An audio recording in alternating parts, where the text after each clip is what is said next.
Welcome back, or welcome if it's your first time here. My name is Will. Today we're going to be working on the Project Subaru, and after a lot of going back and forth, I've decided that I am going to paint it, and it's going to be done like pronto. So we're going in, doing a bunch of rust repair. Let me go through and show you exactly what we're going to be working with, what we have, and what rust spots have already taken care of, that are in process, and what we still have to do. So let's get into it. Okay, so everything, no, I'm not gonna be spinning around like fucking. So everything we're gonna be working with here is pretty simple. I bought it at Harbor Freight or AutoZone, mostly Harbor Freight, but let me show you what we got. So we got our Bondo kit. This is the only thing from AutoZone. It came with a body patch, a scraper, and hardener along with the actual Bondo itself. And I have some various sandpapers, a sanding block, some more scrapers, filler primer, rust reformer, hammer, PPE, all over the place. A tube of glazing putty as the finisher. Make my life easy. I got a wiring brush kit for my drill and an actual mixing board, so I'm not using a piece of cardboard. If we make our way over to the side of the car here, I can show you what we've already done. So this was a pretty gnarly spot on the roof. This was probably the smallest one on the car, but this one's completely finished. Completely filled and primered. I did not have the rust reformer for this one, so this might be an issue later on, but I'm pretty sure I did a really good job cleaning it up. I did all of it by hand before I had the wire brush, so it is possible to do it at home by hand if that's what you're trying to do, but I wanted to make my life easier and get through this quicker than I was, so I bought the extras. But that one's complete. Now let me show you the next spot that I'm working. The next step up in the size of rust spots is this one right here, which is currently in progress. This is ready to be sanded down and potentially added more Bondo to. Just finished curing. We have this spot right here that is dented, as you can see. I need to go through, pull those dents out, fix that rust right there. We got a couple small spots on the car like here, and this whole fender is gonna be replaced along with the other one, so I don't care about these. But we also have a bunch of tiny spots on the roof. I tried to fix one up here that was smaller, but it turns out it was just surface rust, but we have all of this. So I'm just gonna sand all of this down and use rust reformer on the entire roof. Then on the left quarter panel here, a very common spot for these Subarus to get rust, along with the, what's that called? The rocker panel, I guess, down here on the bottom. Luckily I don't have any in mine except for some light surface rust. But right here, this one's not terrible. This is pretty bad, it's not terrible. But this is about ready to get done next. This is gonna be my next step. For the sake of the video, I'm gonna be showing you working on the worst spot on the car that I really hope that I'm not going to have to take to get a piece of steel or whatever welded in its place, because it is just eating away really far into the car. And this is a good example of why whenever you see rust pop up, you need to take care of it one way or another. Here it is. Terrible. I've already started picking at it and it's just falling apart. It's just crunchy. And I don't know if I'm going to be able to fix this with Bondo or not, but we're going to try. I'm going to try not to pick at it too much. I'm going to hit it with a sander and see exactly how much falls off. But this is going to be the worst part, and this is what we're going to be working on for the video.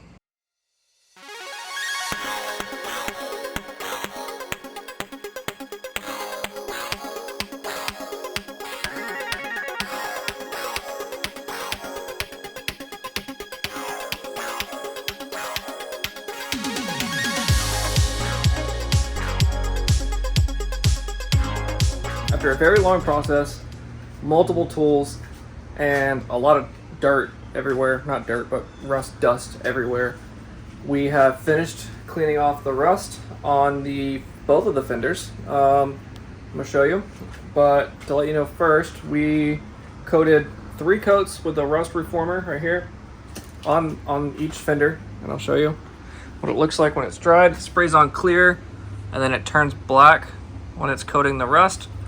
And I did the inside as well, all of this, along with this side right here. I had to remove the bumper just to get it out of the way like this, which was just a bunch of little clips right here, all along the top and along the bottom. Fortunately for me, only this taillight right here had clips underneath it, so I had to pull that taillight out. And if you do that, just be warned that it's gonna look like venom. All of this gasket sealer right here and then only, well, see if you can see it on the outside, and then only 5 bolts. So one here, here, here, here, and then one way over here, right there, to remove those lights. So what we're gonna do next is I got this rubberized coating right here. I'm gonna spray that all inside of the fenders, so when we drive and rocks get kicked up, it's not gonna knock any more paint off on the inside and start more rust. So it adds a little layer of protection, and then we'll move on to the body filler. You can see all this rust that's on the ground, all the chunks. And if you look at the right side of my nose right here, I got attacked by a pair of needle nose pliers. So the most important tool that I've used so far isn't the sanders, it's not the Dremel, it's not the wire brushes. It's exclusively this face mask and my safety glasses, which probably saved me from getting my eye poked out. So, wear your protection, please. Okay, so I got one of these body fillers, not body fillers, body patches. Got one of these body patches right here. Careful, they're really sharp. I had a bunch of little pricks that were bleeding. But anyway, I got one of these. They have a little bit of sticky stuff on the back of them. It's not great. It is what it is, but I got it put in the hole best I can. It's not my proudest work, but it's gonna be covered in body filler, and it should add just a little bit of strength. I wish I had some spray adhesive to try to put in there. I might do like a piece of tape or something. I don't know, to get this top piece to stick, because that's still loose. So we're gonna do that, see if I can get that to stick better, and then we'll move on to the actual body filler.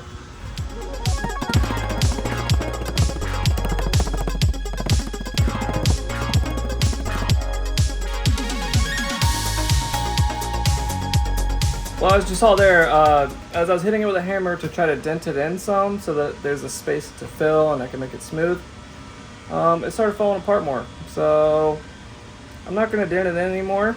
I'm going to hit it with some more of that rust reformer just in the spot that's now open, and move on to the filler, and that should be strong enough to reinforce it so it doesn't fall apart. I bought special fiberglass filler to fill it instead of the other stuff that I was using. I can use that as like the top coat, more or less. And the fiberglass should add strength, and I have the body patch in there, so that's going to help a little bit, and we'll just send it, see what happens. Might have went a little overkill on this body panel here, but if you look at that, I've got a whole arch kind of formed up there, so maybe that'll be a good place to put the body filler.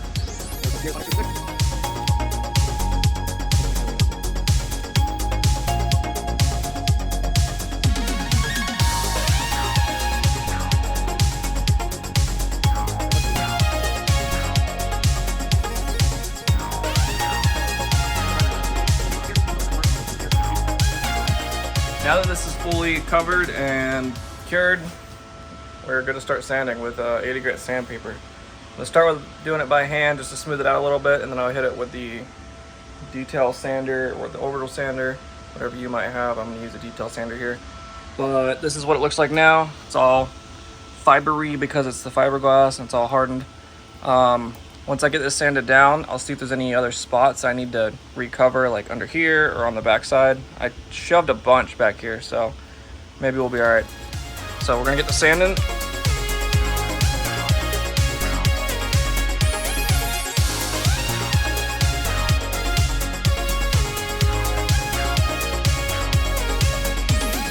Okay, so we got it started here. It's already looking better.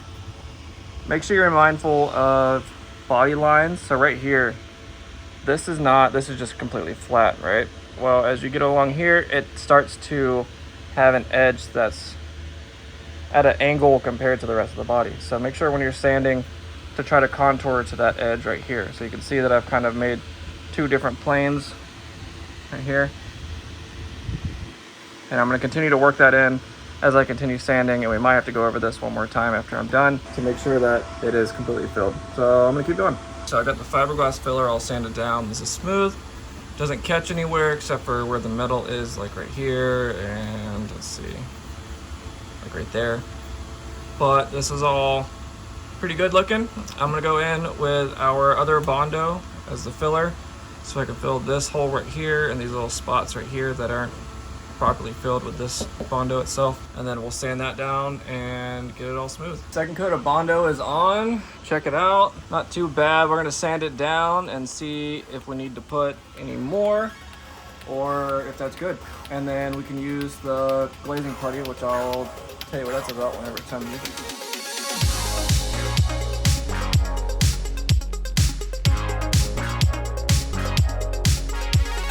Now that we've applied yet more body filler to try to fix what's going on here, and we smoothed all that out, this is all good. This is blended pretty well. This is gonna have to be just risen up a little bit. That's just how it's gonna be. I've tried hammering it back in, it's not gonna work, but whatever. Now we're gonna move on to our glazing and spot putty. So this is super simple to use. We're gonna use this to fill up all the little pinholes and mistakes that are in here that I'm not able to fix with the regular Bondo. Now in order to apply this glazing putty, we're going to put just a little bit on our scraper and we're going to smear it nice and thin across the panel.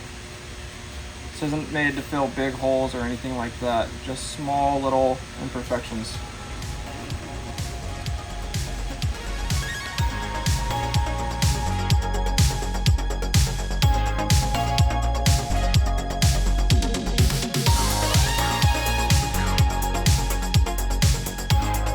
Alright, the filler putty filled in a bunch of stuff. There's still a little bit left over here, like this right here. Like that, right there. I'm hoping that our filler primer here will fill a decent bit of that, and whatever it doesn't fill, we can hit it with the glazing putty on top of the filler primer. So it's time to clean up the work area, and then we will prep for paint. Now that we've got this all taped up, a little trick you can do is you can just roll the paper over just a little bit to help from having any hard lines whenever you're actually painting the surface. So now that we're all taped up, masked, ready to go, we're gonna start with our filler primer. After we get this a good shake, and we're gonna spray paint the area a couple times, starting with our edges first, so down here, right here, and then we're gonna hit all this. Okay. I painted this with 4 coats of the filler primer, and you can see all of the areas that are low spots here. All of these little bumps right here, all of this, that thing. This right here, I think, can be sanded down, this darker area, which is fine right there and there. But the rest of this, we're going to go over it with the filler glazier again after about 2 hours so the primer can fully set. And once I complete all that, I will give you guys an update, show you what's going on with that. Unfortunately, we went out there and we tried to continue finishing what we were working on, but it was about a week or 2, I think, in between when I was finished recording what you just saw and when I was gonna record the next part. But the rust started to come through again. It rained a couple times, but it doesn't matter. The rust came through, and who knows why. It's not like it was still falling apart when I was messing with it. That was kind of dumb. But anyway, next time, we're going to go and try to fix it the right way this time. And hopefully that will do it for us. If you want to see the next part, drop a subscribe for me. And let's do something crazy. Let's see if we can get this video to 3 likes. I know, it's pretty insane. But anyway, stay tuned for next time. Thanks for watching. See you later.